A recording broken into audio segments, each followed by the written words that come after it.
Assalamualaikum warahmatullahi wabarakatuh.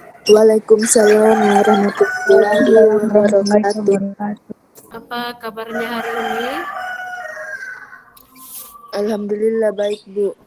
Sehat ya, semoga senantiasa sehat dan walafiat yang senantiasa berada dalam lindungan Allah Subhanahu wa taala.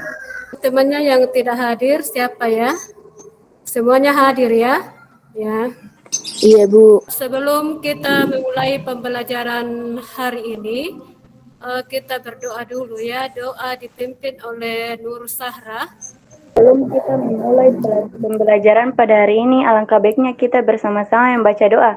Doa dimulai, doa selesai. Adapun materi pembelajaran kita hari ini yaitu tentang masih dengan materi pokok yaitu konsep dasar ilmu antropologi. Ini submateri pokoknya itu memahami peran antropologi. Yang kedua memahami fungsi antropologi. Kemudian yang ketiga yaitu manfaat antropologi. Pembelajaran sebelumnya masih diingat tidak tentang pengertian budaya, adat, dan kelompok etnik. Ada yang masih ingat? Saya, Bu. Ya, silakan Rustrianingrum. Budaya adalah suatu cara hidup yang berkembang dan dimiliki bersama oleh sekelompok orang serta diwariskan dari generasi ke generasi. Kemudian kalau adat, Nur Sahra mungkin bisa, apa itu adat Nur Sahra? Adat adalah kebiasaan yang diwariskan turun-temurun dari nenek moyang di suatu daerah. Ya.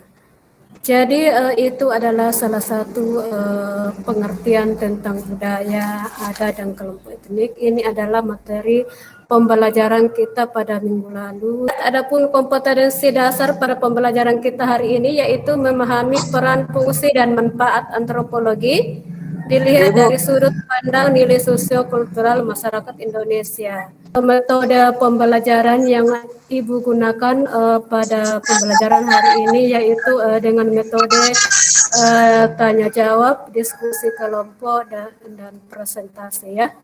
Ibu gunakan pendekatan saintifik dengan metode pembelajaran problem based learning yaitu metode diskusi tanya jawab ya. Teknik penilaian yang Ibu gunakan pada pembelajaran ini yaitu ada 3 bentuk, yaitu ada penilaian sikap, pengetahuan, dan keterampilan. Tujuan pembelajaran yang kita cari pada pembelajaran hari ini yaitu setelah menyimak video tentang tradisi lokal masyarakat setempat, peserta didik mampu menganalisis peran antropologi dengan kalimat sendiri. Ini adalah tujuan pembelajaran yang akan kita capai pada hari ini. Jadi mohon diperhatikan. Kemudian ini ada peta konsepnya yaitu tentang peran antropologi. Ada konsep dasar antropologi terdiri dari peran, apa peran antropologi, kemudian fungsinya apa. Kita masuk pada ini peran antropologi. Ada yang bisa menguraikan sedikit tentang apa peran antropologi? Saya, Bu. Ya, silakan Muhammad Hasim. Saya akan menjelaskan peran antropologi. Ya. Antropologi secara garis besar mempelajari manusia dan segala aspeknya. Dalam bukunya, Antropologi dan Pembangunan Indonesia, mengutip pendapat Koitruningrat bahwa suatu ilmu antropologi Indonesia yang cocok dengan kebudayaan Indonesia masa ini adalah suatu ilmu antropologi yang dapat meneliti dan menganalisis faktor-faktor sosial-kultural yang berhubungan dengan usaha pembangunan negara. Ya, oke. Terima kasih Muhammad Hasim. Jawabannya sangat bagus tentang peran antropologi, di mana peran antropologi yaitu berperan memecahkan masalah manusia yang berkaitan dengan pembangunan. Kemudian kalau fungsi dari antropologi itu sendiri apa? Ada yang bisa? Saya, Bu. Apa? Ya, silakan. Fungsi antropologi 1.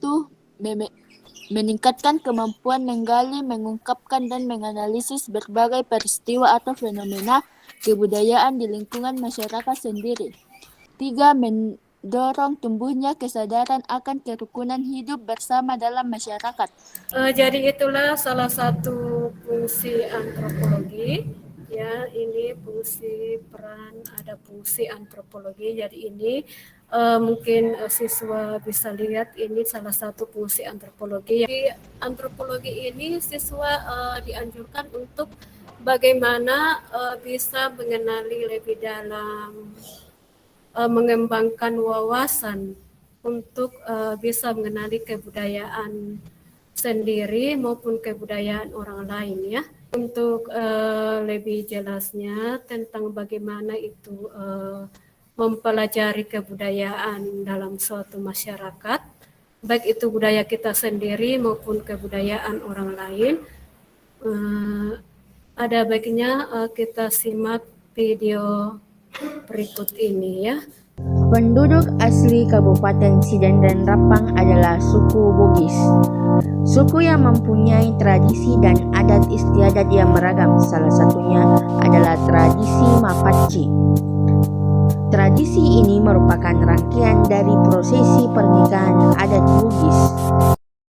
Assalamualaikum warahmatullahi wabarakatuh. Perkenalkan, saya Nur Halifah Jamaluddin dan Ibu Sari Mayang akan membahas tentang kearifan budaya lokal suku Bugis, khususnya di Kabupaten Sidan dan Rapang, yaitu tradisi Mapaci. Baik, Ibu, apakah bisa menjelaskan tentang tradisi Mapaci ini? Baik, terima kasih atas kesempatannya. Mapaci merupakan upacara adat perkawinan yang dilakukan oleh suku Bugis.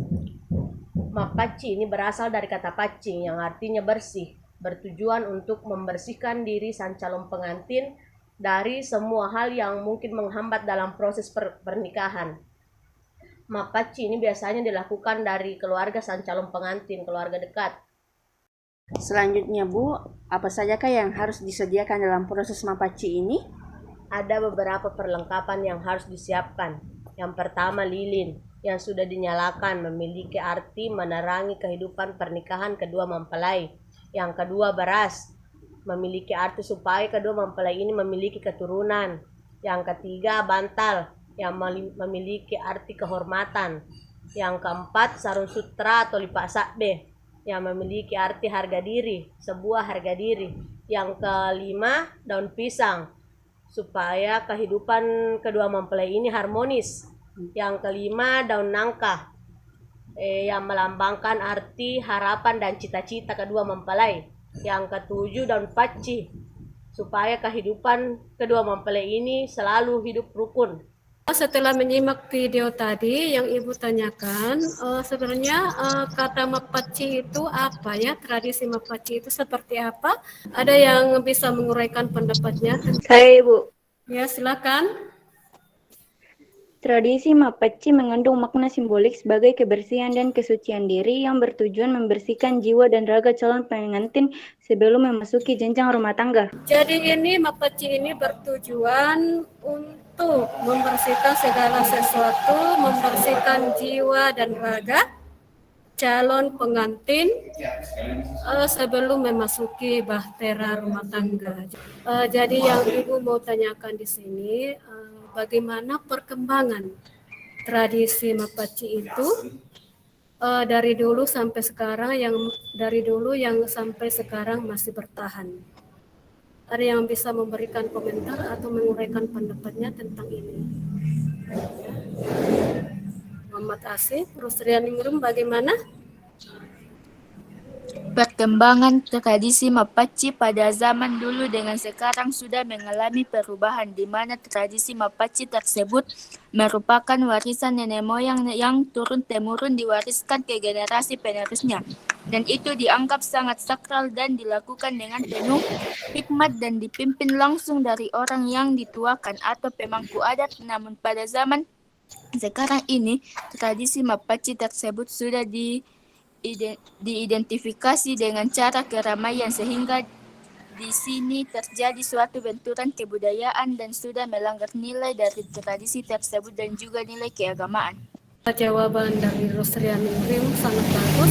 Jadi sudah bisa dipahami tentang tradisi Mapaci, dan ini sangat berkaitan dengan materi pembelajaran kita hari ini. Kita masuk pada diskusi kelompok ya.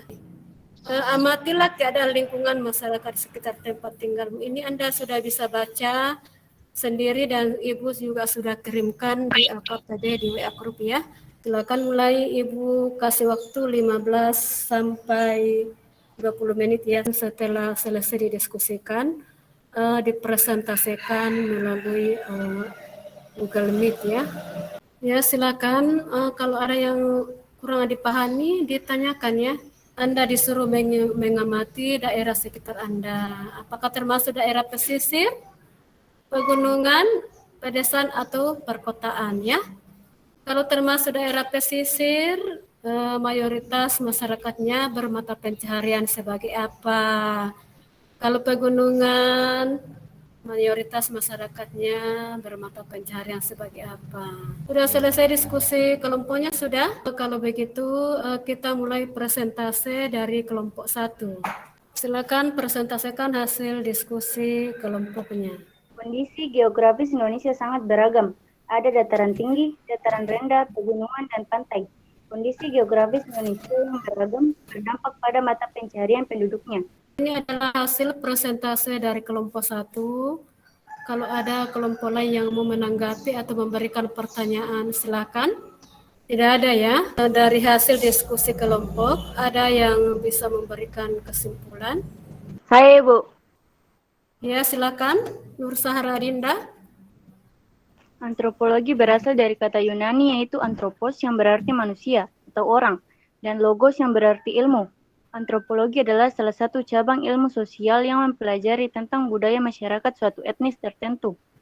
Di antara ilmu-ilmu sosial dan alamiah, antropologi memiliki kedudukan, tujuan, manfaat yang unik karena bertujuan dan bermanfaat dalam merumuskan penjelasan-penjelasan tentang perilaku manusia dan perilakunya di semua masyarakat. Jadi itulah salah satu kesimpulan per pembelajaran hari ini, di mana pada umumnya pembelajaran hari ini berkaitan dengan pembelajaran antropologi ya. Antropologi, dan dalam konsep dasar antropologi kita masuk pada submateri peran, fungsi, dan manfaat antropologi. Jadi bisa dipahami tentang materi pembelajaran hari ini. Ya Bu. Kalau begitu untuk tugas evaluasi Ibu sudah kirim di Google Classroom ya, mohon dilihat di Google Classroom. Iya, Bu, dalam siap, Bu. bentuk tes formatif, silakan dikerjakan. Dan jadi untuk pembelajaran hari ini bagaimana? Apa sudah menyenangkan atau mungkin ada yang perlu diperbaiki? Apakah dari segi intonasi suara atau bagaimana? Apa siswa bersemangat? Jadi mohon maaf karena kondisi Ibu yang lagi kurang sehat. Jadi mungkin banyak kekurangan-kekurangan Ibu dalam memberikan dan menyajikan materi pembelajaran hari ini. Baik Ibu. Ya, Alhamdulillah baik ya Bu. sudah bisa dipahami setiap materi-materi yang Ibu berikan? Sudah? Iya Bu. Karena waktu sudah tinggal beberapa menit, kita menutup pembelajaran hari ini dengan berdoa ya. Baiklah, sebelum kita menutup pembelajaran pada hari ini, marilah kita bersama-sama berdoa atas apa yang dipelajari pada hari ini bisa bermanfaat di kemudian hari. Doa dimulai. Doa selesai. Untuk pertemuan selanjutnya, kita masuk pada materi penggolongan sosial pada masyarakat ya. Sekian, terima kasih atas partisipasinya hari ini. Assalamualaikum warahmatullahi wabarakatuh. Waalaikumsalam warahmatullahi wabarakatuh. Baik, Bu Jamila, di awal Bu Jamila sudah juga memberikan di pendahuluan ya, memberikan